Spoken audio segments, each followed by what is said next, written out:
Up next, we have our first bill today, House File 24. Representative Jordan, welcome to the committee.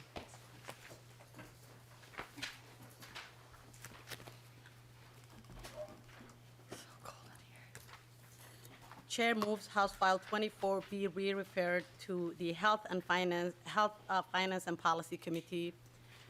There is an A2 amendment. I believe the A2 puts the bill in the shape that the author would like. Is that correct? Yes, Madam Chair. This amendment was put together with help from both PFA and MDH to ensure our bill takes advantage of the maximum amount of federal funding and gives PFA the language they need to fund lead service line removal across the state.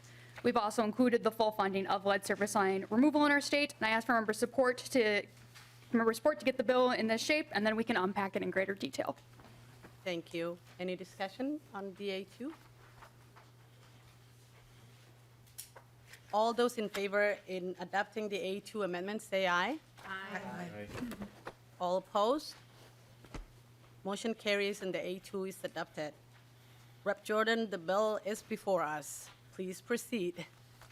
Thank you, Madam Chair, and good morning. I think it's still morning. Members of the committee, I'm excited to present House File 24, which is a bill to protect Minnesotans from exposure to lead in their drinking water through lead service lines. And members, this is fundamentally a bill to protect Minnesotans from exposure to lead. And since there are a lot of new members on this committee, if there's one takeaway to walk with today, it is that no amount of exposure to lead is safe. Lead service lines are one of the largest lead sources in Minnesota's drinking water, and often lead service lines are both publicly and privately owned. And both parts of the line must be replaced simultaneously to actually avoid increasing the lead concentration in our drinking water. Lead exposure through drinking water is a statewide issue, and lead service lines are present across Minnesota in every community, urban, suburban, and rural. Lead exposure through service lines is most common in lower income communities, and many cities and townships do not have a comprehensive map of their lead service lines. This bill is critical not only for the health and safety of our constituents in their drinking water, but it's critical that we pass this bill now to maximize the federal funding provided by the bipartisan infrastructure law passed in 2021 by Congress, and to provide the assistance that our Minnesota communities need to be in compliance with federal law. So here's how it works. The eligible recipients of the grant funds would include community public water suppliers of a community water system, municipalities, suppliers of other residential drinking water systems, and any applicant eligible for loans and grants under the Federal Safe Drinking Water Act. The uses for grant funding include removing and replacing these lead lines, construction related to removal and replacement, and providing info to residents on the benefits of removing the lead lines, and then repaying debt incurred for the above uses. Grant money can be used to pay for 100% of the cost of replacing privately owned lines, and only 50% of those lines that are publicly owned.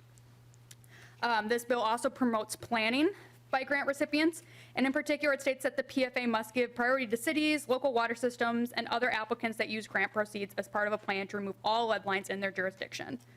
The plan should include the following: how the recipient will maximize the number of property owners participating in the program, which also includes low income and disadvantaged communities.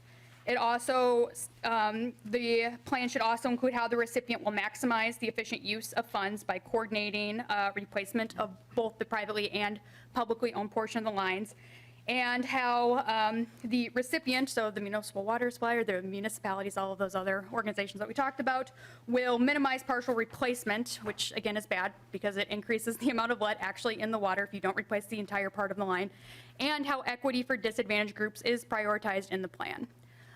Further, this bill requires that grant applicants that have at least 50,000 water connections must submit a workforce plan as part of their application that describes how the applicant will maximize use of registered apprentices and workers from communities that are underrepresented in our construction industry.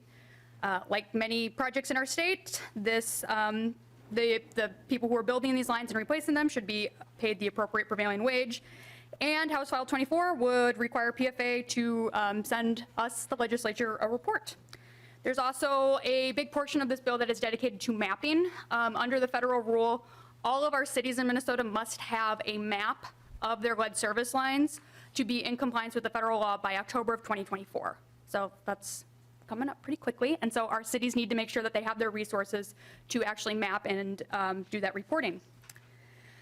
And so with that, Madam Chair, we have a number of excellent testifiers here, and I'd like to move to that and discussion. Thank you, Rep. Jordan. Our first testifier is Patrick Shea, General Manager of St. Paul Regional Water. Welcome to the committee. Please introduce yourself for the record and proceed. Yeah, good morning, and thank you for your time. My name is Patrick Shea. I'm the General Manager of St. Paul Regional Water Services. So again, thank you for allowing me to testify in favor of House File 24. We are at SPRWS, or St. Paul Regional Water Services. We're a regional water provider providing drinking water to over 450,000 residents in the northeast metro of Minnesota. We are governed by the St. Paul Board of Water Commissioners. The SPRWS water system consists of nearly 100,000 service lines. 26,000 of these contain all or some portions of lead. These assets are not entirely owned by the public or by SPRWS, yet ignoring them comes at a great public cost. As a provider of drinking water, providing safe and reliable drinking water is not just a goal, but the mission of not only myself, but the 250,000 employees, or 250 employees at St. Paul Regional Water Services. In March of 2022, the Board of Water Commissioners directed staff at SPRWS to develop a 10-year lead service line replacement program. With the help of American Rescue Plan dollars dedicated from the City of St. Paul's allocation and a grant from the Minnesota Department of Health, we piloted, experimented, and were able to successfully develop the lead-free SPRWS program over this past year. We have worked out numerous roadblocks, both administratively and the actual replacement process. What we are currently lacking for this initiative to be successful is adequate funding. Without additional state and federal dollars, the work we have done will fall well short of removing all service lines, lead service lines in our service area. As a provider of safe drinking water, we strive not just for public service, but public safety and public health. This meets all of those challenges. It is for this reason we strongly support this bill and believe it is imperative that Minnesota makes the necessary investments to ensure lead service lines are eliminated over the next decade. I'm available now and into the future to answer any questions you may have, and I thank you for your time. Thank you very much. Next, we have John Thorson. Please introduce yourself for the record and proceed.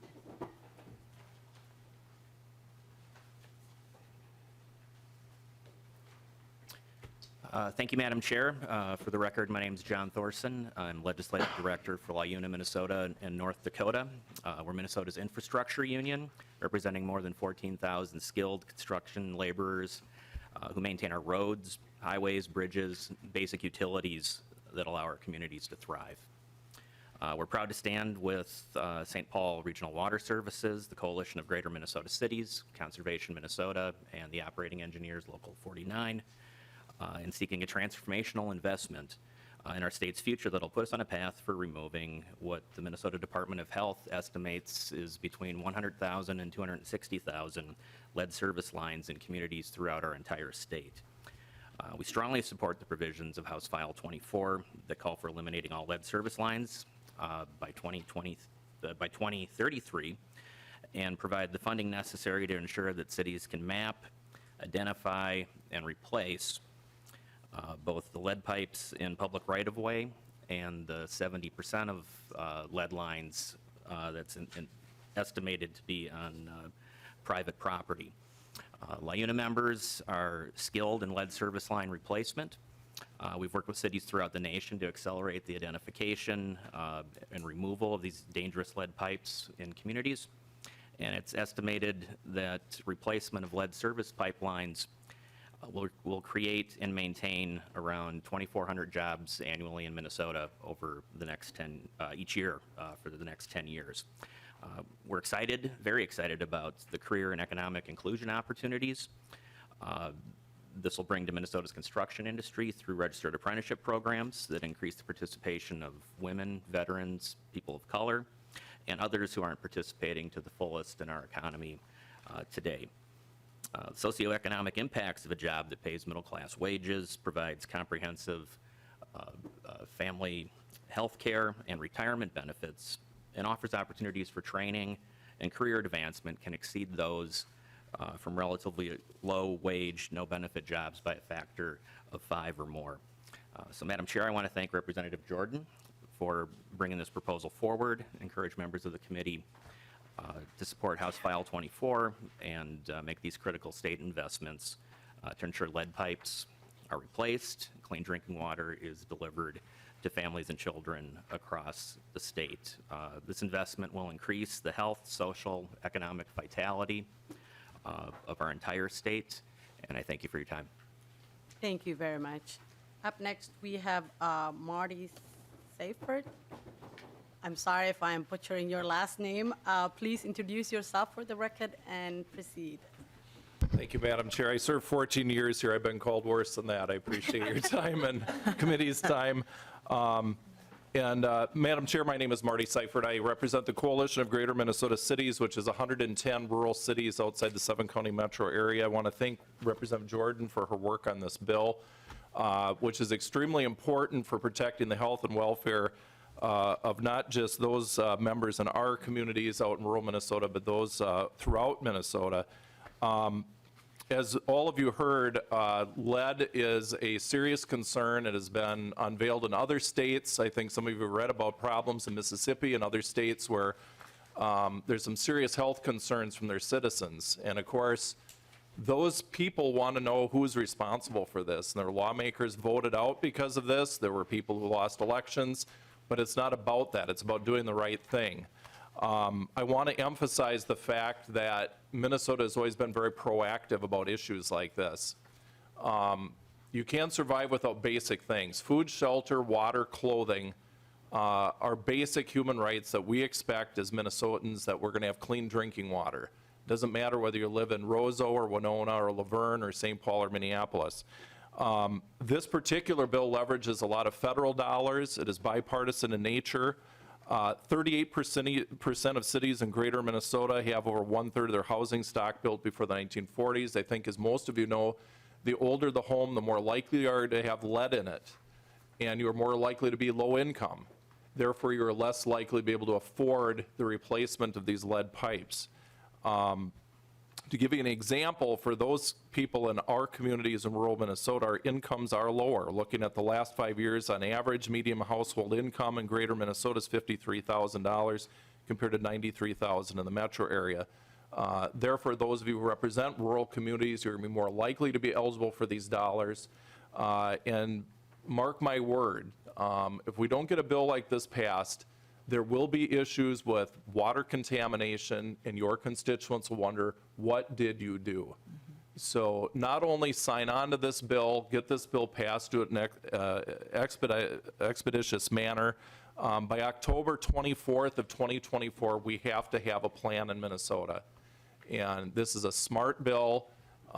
It leverages every dollar we can get from the federal government and matches it up.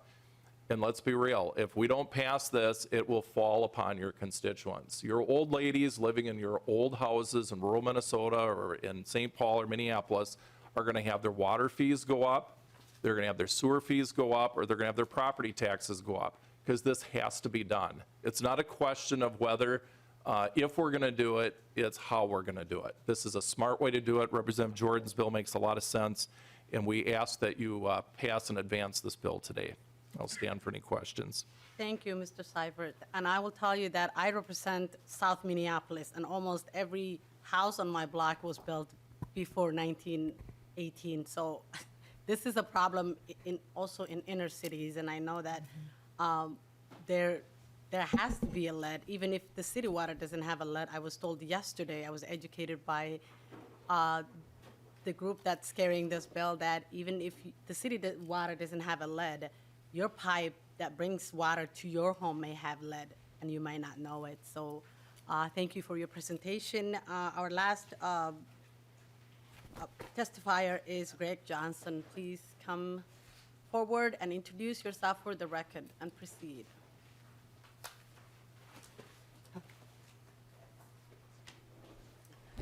Thank you, Madam Chair, members of the committee. My name is Craig Johnson. I'm with the League of Minnesota Cities. For those of you who have not had a chance to find out about the league yet, we are the umbrella and association of cities across the state. We have 837 cities that participate in the League of Minnesota Cities. There's 854 total cities in the state. The handful of cities that are not members of the league all have a population under 130. So very small cities who just don't regularly need our help, and if they happen to call, we'll still answer the phone. But so we have looked at this repeatedly and for several years, working with the author on this issue. This is nothing new. This has been a federal requirement that is coming for a long time. As you heard, by October of next year, all cities must, if they supply public water, must have completed a map of where lead service lines exist or where they are not able to determine if the line is lead or not. What you may also know or not know is that cities do not have any authority to go onto public property, private property, to do anything about this. So education of people to realize that they need to worry about what's on their private property is going to be very important as part of this. So we very much appreciate the effort that the author and the legislature are putting into discussing this and that this committee is doing. We are continuing to work with the author. We think that the language does have some things that can continue to be fixed to make sure it works well, because our shared goal is to maximize the amount of federal funds we can get available to our residents and our citizens and our utilities to get these lead lines addressed, while making sure that the money is getting out the door as quickly as possible to do that. We don't want it all sitting on a shelf waiting for projects to get ready. We want to get it out where the projects are ready to go, because we have 10 years. That's also a federal requirement.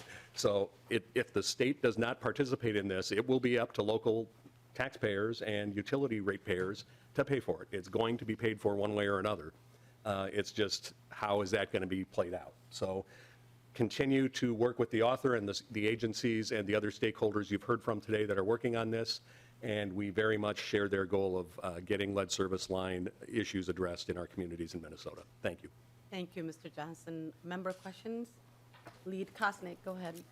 Thank you, Madam Chair, and Representative Jordan, thanks for talking about this bill with me a little bit last night and sharing some information.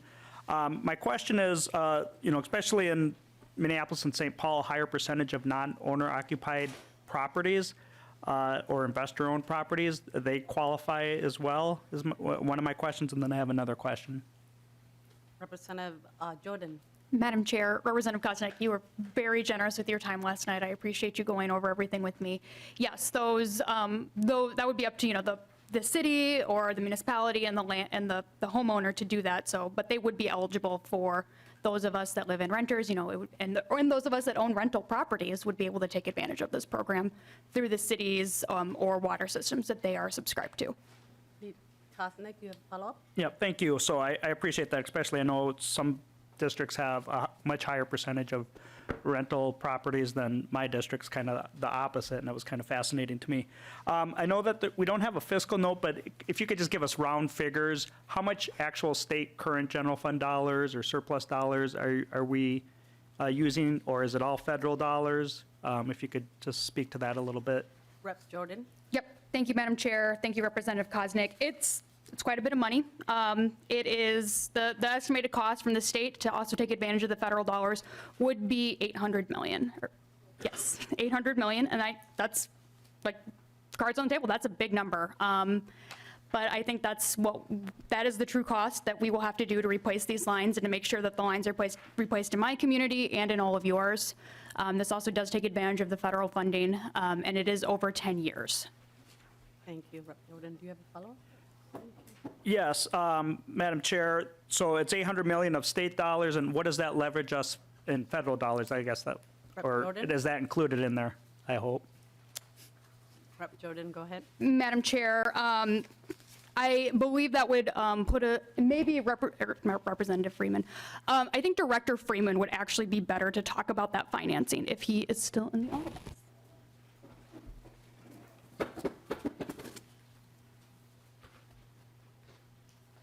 Mr. Freeman.